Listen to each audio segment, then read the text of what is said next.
I have the latest news on Jurassic World Evolution 3 from Frontier's monthly Unlocked stream. New information and new footage. I watched the full stream, so you don't have to. And in this video, I'll break down the news. This is also going to be a great recap for if you've missed some stuff since the first trailer, because the stream mostly went over stuff that I was already able to share with you in previous videos, thanks to the creator event I was invited to. There's still some new info from the stream, just not as much as we had hoped. The first topic of the stream was the modular building. Every building, actually under the hood, we comprised of hundreds, thousands, just stacks of individual components that you can get in there and you can tweak. So you can, basically what you can create is up to you now. You're no longer restrained by set buildings. Yeah. You can go wild. So you can do your own spin on the buildings in the game. There's lots of different variations in there to start with. Yeah. And it's, it's the tools that you have with those pieces. You can intersect them, scale them, freely rotate and move them around. And it's, beyond buildings as well. You can create combinations of scenery, items and save them off those blueprints. Frontier is really emphasizing how Jurassic World Evolution 3 caters to players of all skill levels. Modular building allows you to go as in-depth and detailed as you want, but they've also given us ways around that with the pre-built structures and the integration of the workshop into the game itself, so you can very easily access community creations. But it's no harder to do than previous games. You can just plonk buildings down. They'll look beautiful, or you can take existing buildings and just tweak them however you want. Yeah, I mean, that was going to be my next question. Do I need to kind of get into the modular buildings, or what kind of things do we have there for those sorts of players? Oh, you can. The game has loads of lovely buildings to use. So if you're not that way inclined, there are stacks of blueprints. The big new frontier really is the integration of the Frontier Workshop. Yeah. So this is and it's cross-platform. So across all the platforms that the game is available on, players will be able to upload what they've created, both in terms of specific building types, general scenery, and also whole parks that they've built. Yeah. And other players will be able to download those creations and visit those parks and use those blueprints, use those creations in their own parks. The buildings and the scenery items that they are built out of are from several different themes, and one of the themes they mention is Classic Jurassic, which allows us to build in the style of the original Jurassic Park. Across a variety of themes as well. We didn't really talk about the scenery themes. We've got classic Jurassic themes. Yeah, there's so much there. Those are really cool. We've got new themes inspired by the campaign. Yes. So there's thousands of pieces for people to delve into, and many blueprints. The themes are also going to be based on the different locations that the campaign takes us through, and they talk more about the campaign later on in the stream. The next topic was the epic new terrain tools, and we have a first new image of a nice little area they sculpted with the new tools. I will say the stream was a little disappointing in the lack of new visuals, but there is at least a new clip coming up. I hope future streams will reveal a lot more, and of course I will keep you up to date on everything, so subscribe if you don't want to watch these full streams, but you do want all the news on Jurassic World Evolution 3. The terrain tools, just like the modular building, allow you to take your creativity to the limit, while also helping you out if you don't feel like dedicating time to all of the details, as the brushes will automatically spawn details to make your scenery look natural without you getting your hands dirty, so to speak. But now we've kind of taken off all of the latches so that you can build it pretty much however you want. The terrain tools have had a massive upgrade. It's way more vertical.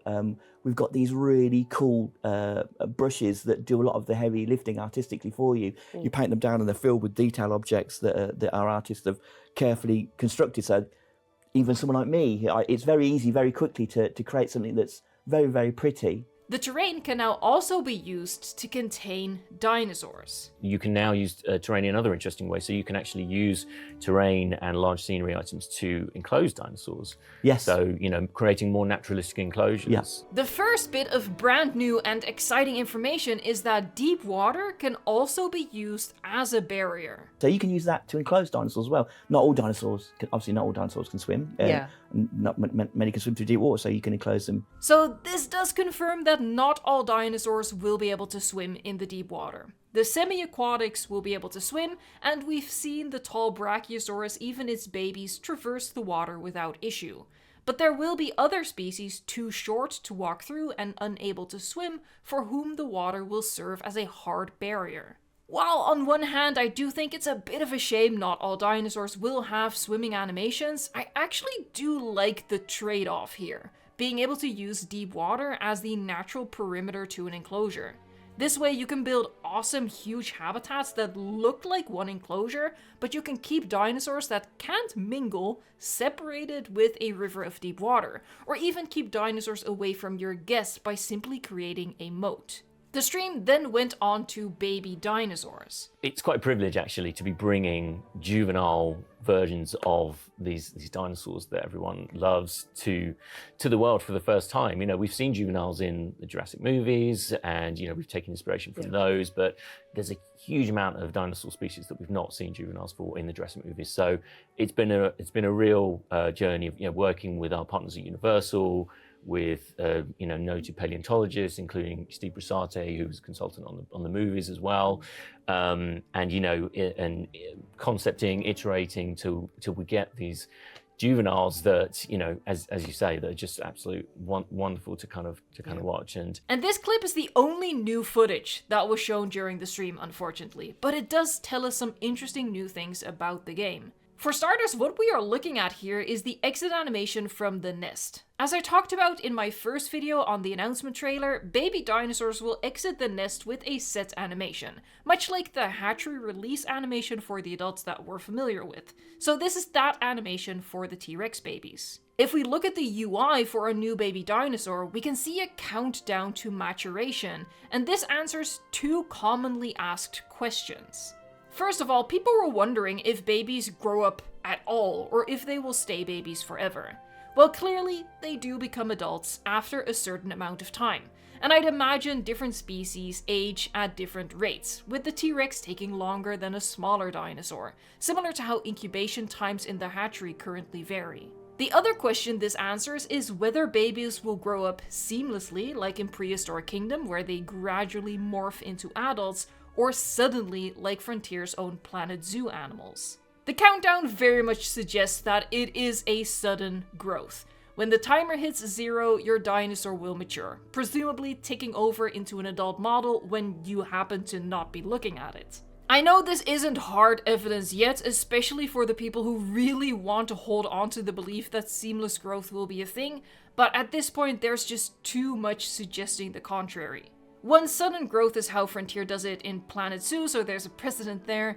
ING revealed in a video of theirs that Frontier has made about 240 models, and considering the base game launches with 82 species, each having a male, female, and juvenile variant, that gets you to about 240 models, like separate models.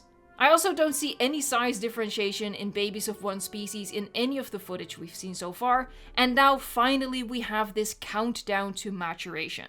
I think we can put this speculation of seamless growth to bed.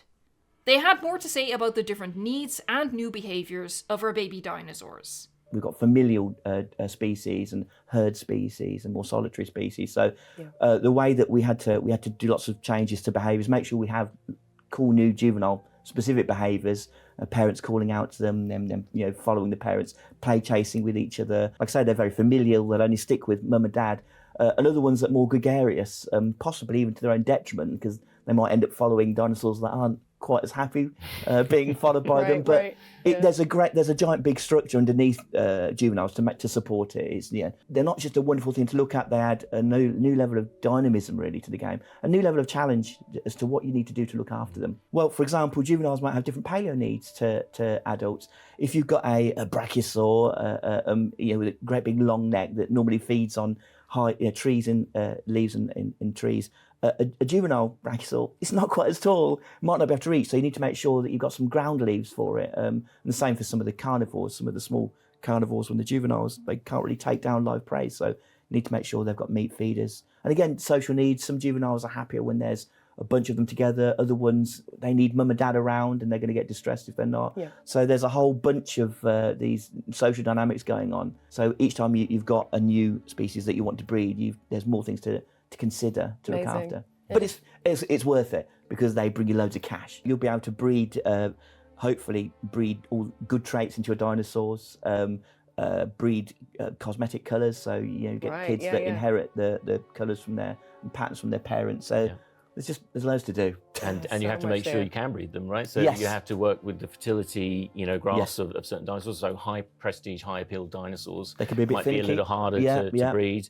You can set up breeding programs to make that more likely, or to pick the particular dinosaurs that you want to pass down their traits and their colours to the next generation. So A lot of control. a lot of intricacies within the system. Obviously, dinosaurs they like to lay their eggs in safe places, so you can construct these kind of locations that they're drawn to. But even the nests, different dinosaur species have different needs for nests. Like some dinosaurs don't want their nests visible to guests, for example. You've got to hide them away, and other ones they like it if there are lots of nests together. Things like that. All dinosaurs are all different. And even though breeding will occur naturally in the park if our requirements are met, we can assign scientists to intervene, select individuals for breeding, and pick the skins and traits that we want to see passed on to the next generation. Now onto the campaign. I've done a full video with all the campaign details we know so far, much more than what they revealed in the stream, so do go check out that video if you're curious about the campaign. I will link it at the end and in the description box. You will start out in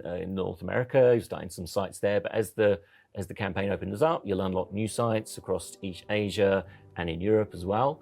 And as you open each one up, you'll be able to kind of go freely back to previous parks. Yes. Use dinosaurs and research technologies that you've unlocked to go back and improve those parks, unlock new areas in those parks. The gameplay will come with new management tools like security cameras and the new ATV team for repairs and resupplies throughout the park. A lot of busy work can be automated by strategically placing cameras and supply posts throughout your park, so your ACU and ATV teams will respond without your input if a dinosaur breaks out or if something in the park breaks down or needs to be resupplied.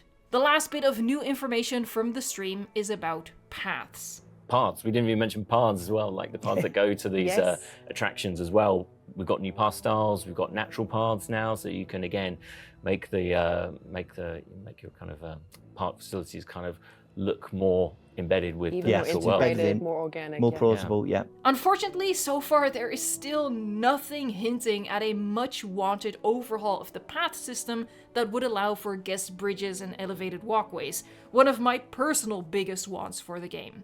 I do keep my fingers crossed for some workarounds here to still be able to have stuff like that in our parks. But it is exciting that at the least we'll have natural paths for a very different look than what we're used to so far with the previous 2 iterations of this game. At the end of the stream, they teased that they would reveal more about the new attractions in the future.